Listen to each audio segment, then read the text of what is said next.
Okay बेटा, good morning. Last video में हमने बात की थी एनिमल ब्रीडिंग के बारे में। आज हम डिस्कस करेंगे प्लांट ब्रीडिंग को। ठीक है, प्लांट ब्रीडिंग क्या है आपके पास? वो ब्रांच साइंस की जो डील करेगी altering the genetic pattern of plants, मतलब जो जेनेटिक मटेरियल है प्लांट्स का, उसके अंदर जो चेंजेस हैं उनके साथ जो डील कर रही है। और ये सब काम हो किस लिए रहे हैं? ताकि जो उनकी वैल्यू है, यूटिलिटी है, हम प्लांट्स का कंजप्शन क्यों कर रहे हैं? मेनली फूड मटेरियल की फॉर्म में ना, तो उनका जो भी वो फॉर्म है, जिस फॉर्म में वो यूज़ किए जा रहे हैं, उनकी वो यूटिलिटी, वो वैल्यू एनहांस हो सके। ठीक है, the various method of crop improvement are following. First method है बेटा सिलेक्शन। ये हमें सारी टेक्निक्स ही पढ़नी है अब कि किस तरीके से प्लांट ब्रीडिंग को इम्प्रूव किया जा सकता है। सबसे पहला और सबसे पुराना मेथड आप कंसीडर कर सकते हो क्रॉप इम्प्रूवमेंट का, वो क्या है? Selection.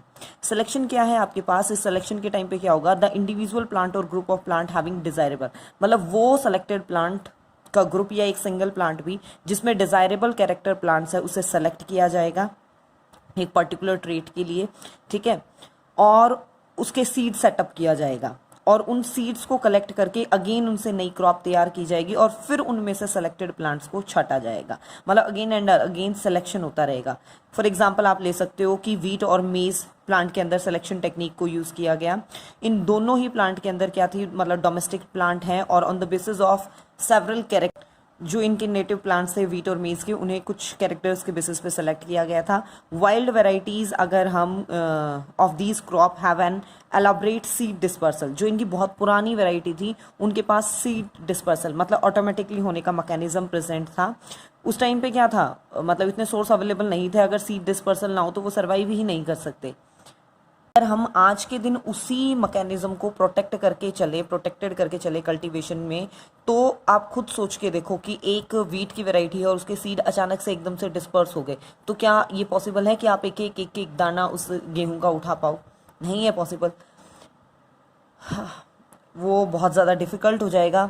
Second method, two methods of selection है आपके पास। एक तो मास सिलेक्शन कर लो आप, और selection in self pollinated plants. ठीक है, इस मेथड के अंदर क्या हो गया बेटा कि large number of plants of a species, एक पर्टिकुलर स्पीसीज के लार्ज नंबर प्लांट्स को आपने क्या किया, जिनमें सिमिलर फिनोटिपिक कैरेक्टर थे, उनको सेलेक्ट कर लिया और उनके सीड्स को आपस में मिक्स कर दिया हार्वेस्टिंग के टाइम पे। और इन मिक्सड सीड को आपने सोन किया और उनसे मतलब प्रोजनी टेस्टिंग, नई प्रोजनी तैयार हुई और उन प्रोजनी के अंदर उन कैरेक्टर्स के लिए आपने टेस्ट किया। यही प्रोसीजर क्या है आपके पास, बहुत जनरेशन तक रिपीट किया जाता है जब तक डिजायरेबल कैरेक्टर इंप्रूवमेंट नहीं मिल जाता। मास सिलेक्शन मतलब इकट्ठा आप एक ग्रुप लेके चलो। प्योर लाइन सिलेक्शन में क्या है? इन क्रॉस पॉलिनेटेड, जो क्रॉस पॉलिनेशन आपने पढ़ा है प्योर लाइन में नॉर्मली हमने सेल्फ पॉलिनेशन पढ़ा था, यहाँ हम इसे यूज कर रहे हैं क्रॉस पॉलिनेशन के केस में। Pure line is the progeny of the single homozygous self pollinated plant. Originally वो वही होता है सेल्फ पॉलिनेटेड प्लांट की progeny. This method a plant with desirable character, जो एक प्लांट है और उसमें वो पर्टिकुलर कैरेक्टर है जो आपको चाहिए, उसे सेलेक्ट किया और उसे जेनेटिकली मिक्सड किया, genetically mixed population, then it is self pollinated from the genetically, मतलब एक पूरा ग्रुप था, वहां से आपने उस प्योर लाइन को सेलेक्ट किया और उसे फिर सेल्फ पॉलिनेटेड करवाया लगातार कुछ जनरेशन के लिए, और आपको पर्टिकुलर वो कैरेक्टर उस प्लांट के अंदर मिल गया और फिर उससे वैरायटी ऑफ जो है नई वैरायटी और नंबर ऑफ जो प्लांट्स हैं वो तैयार किए गए। नेक्स्ट देखिए बेटा, सेकंड टेक्निक है हाइब्रिडाइजेशन। हाइब्रिडाइजेशन क्या है आपके पास? द हाइब्रिडाइजेशन, मिक्सिंग करना, दो अलग अलग के बीच में, दो ऑर्गेनिज्म के बीच में, दो अलग अलग वैरायटी के प्लांट्स के बीच में क्रॉसिंग करवाना। Meeting of organism of different variety, जैसे आपने क्या ले लिया और species to create a hybrid, नया हाइब्रिड प्लांट तैयार करना। When a hybridization is performed between two plants is called single cross, एक सिंगल क्रॉस नाम दिया जाता है जब उनके बीच में क्रॉसिंग करवाई।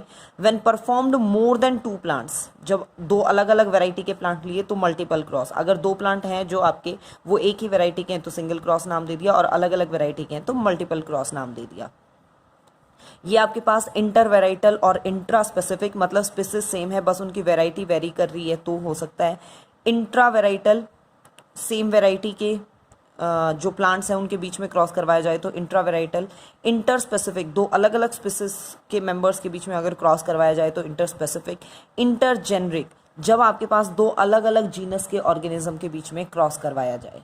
प्रोसीजर क्या है बेटा हाइब्रिडाइजेशन का, ये कुछ स्टेप्स हैं उस प्रोसीजर में कि सबसे पहले आप सेलेक्ट करो डिज़ायरेबल कैरेक्टर्स वाले उस प्लांट को, ये सबसे पहला स्टेप होगा कि आप सेलेक्ट कर लीजिए। देन इमेस्कुलेशन, जो प्लांट आपने सेलेक्ट किया है उसमें से मेल पार्ट को आप रिमूव कर दो, चाहे आप मैनुअली कर रहे हो, केमिकल्स की हेल्प से कर रहे हो, जैसे भी कर रहे हो, लेकिन मेल पार्ट को आप आर्टिफिशियली उसमें से रिमूव कर दो।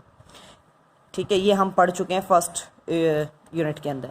देन बैगिंग, जो आपने मेल पार्ट को रिमूव कर दिया, जो सिर्फ फीमेल पार्ट बच गया है, वहाँ पे अनवांटेड पॉलन ग्रेन ना आए, तो आपने उसे पेपर बैग से क्या कर दिया, एक बैग से कवर कर दिया ताकि अनवांटेड पॉलिनेशन ना हो। देन टैगिंग, वहाँ पे आपने टैग मेंशन करोगे अपने सारे स्टेप्स को विद डेट एंड टाइम कि आपने कब इमेस्कुलेशन किया, कब बैगिंग की, कब टैगिंग की, सब कुछ।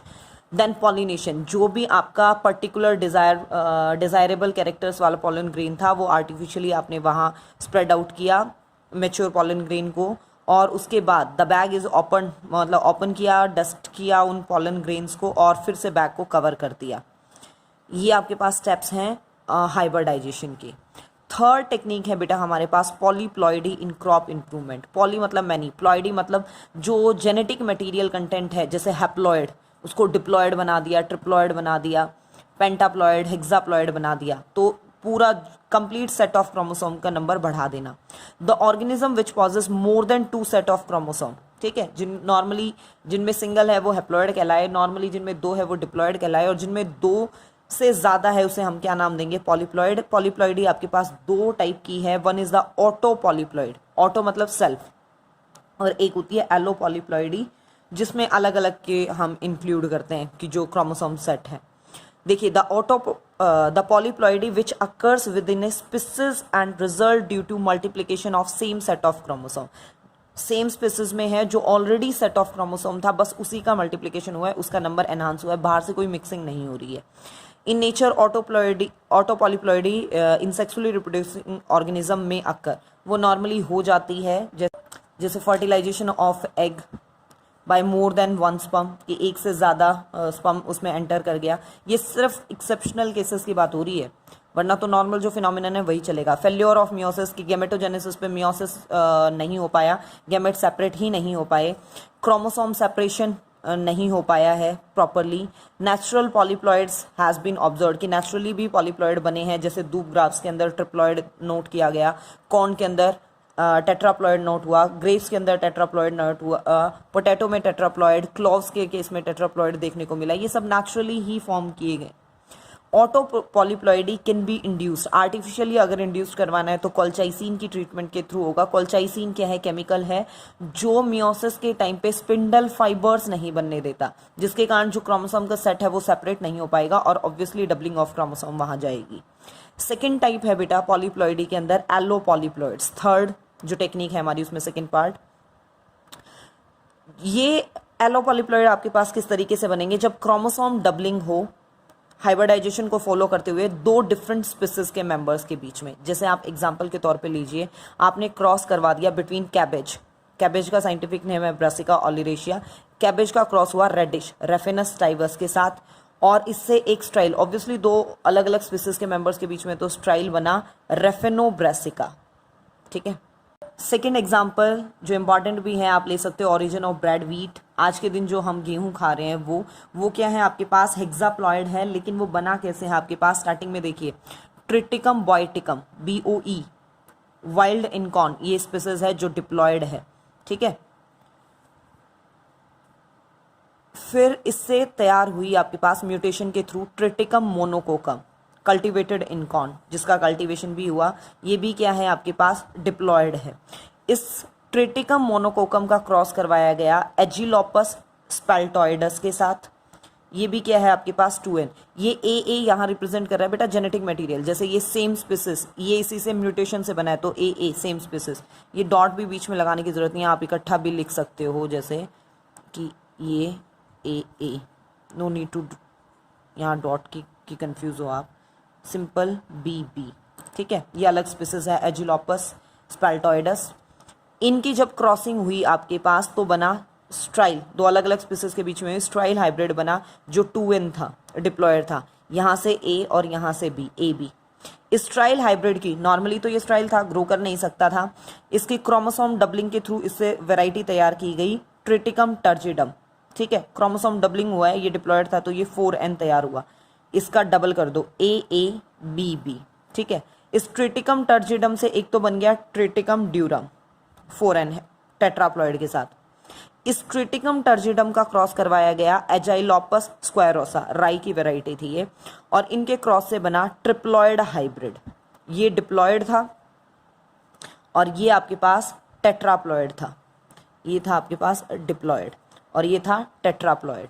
इनसे बना आपके पास ट्रिप्लॉयड हाइब्रिड, यहाँ पे n, यहाँ पे हाफ होके मियोसिस के टाइम पे 2n बना, 2n plus n triploid ABD। जैसे इसका जेनेटिक मटेरियल कंसीडर कर लीजिए, स्टार्टिंग में क्या था DD, ठीक है।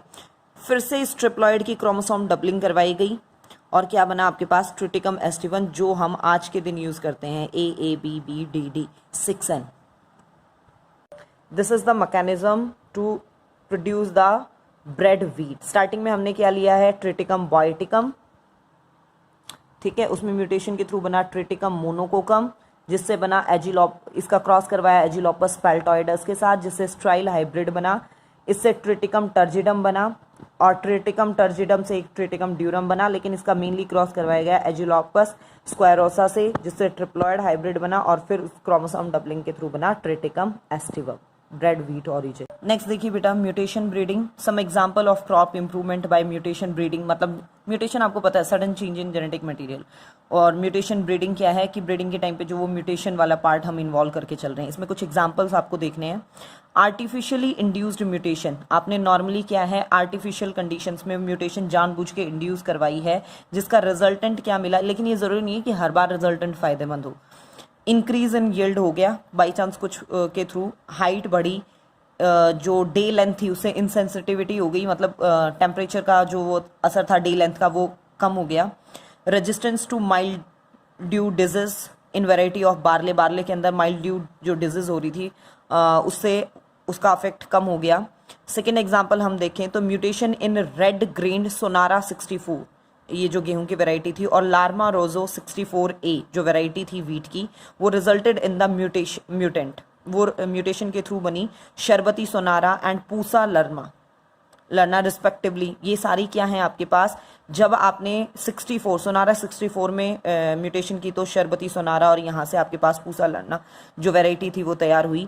थर्ड अगर हम देखें तो एक्सरे ट्रीटमेंट जब दिया गया, सेमी ड्वार्फ वैरायटी तैयार हुई राइस की। लगातार आपने राइस के प्लांट को एक्सरे के अंदर रखा और उससे सेमी ड्वार्फ वैरायटी उसकी एक तैयार हुई। इंडोनेशिया के अंदर क्या हुआ था आपके पास, इम्प्रूव्ड वैरायटी राइस की एक इम्प्रूव्ड वैरायटी जिसका नाम था एटोमीटा 2, वो प्रोड्यूस्ड की गई गामा रेज के थ्रू, ठीक है। जो नॉर्मल था पेलिटा 1 उसके थ्रू एटोमीटा 2 तैयार किया गया। अगर हम नेक्स्ट एग्जांपल देखें, in Carolina a new variety of groundnut तैयार की गई, जिसके अंदर जो शेल वाला पार्ट था वो ज़्यादा थिक था, मतलब प्रेशर के कारण वो कम टूटता। लिमिटेशंस क्या थी म्यूटेशन ब्रीडिंग की, मोस्टली म्यूटेशन क्या है, एक तो म्यूटेशन लिमिटेड है, ठीक है, वो मैक्रो म्यूटेशन नहीं है, which are associated with the reduced fertility और वाइबिलिटी, और उनका असर भी नेगेटिव ही चला जाता है।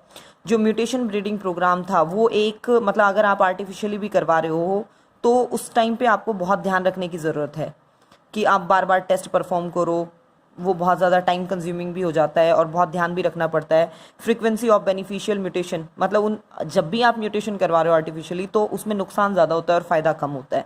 सम म्यूटेशन क्या है आपके पास आर रिवर्सिबल होती हैं, मतलब एक जनरेशन में तो आज चलो आपको बेटर रिजल्ट मिल गया, अगले में वो नहीं दे पाती हैं, इसलिए स्टेबिलिटी का केस उनमें नहीं देखने को मिल रहा था और स्टेबिलिटी के लिए बार बार टेस्ट भी करना पड़ रहा था। मोस्टली जो म्यूटेशन है वो रिसेसिव थी, that's why they take long time, उनमें बहुत ज़्यादा टाइम भी जो था कंज्यूम हो रहा था। यहाँ आज हमने कंप्लीट की हैं अपनी 4 टेक्निक।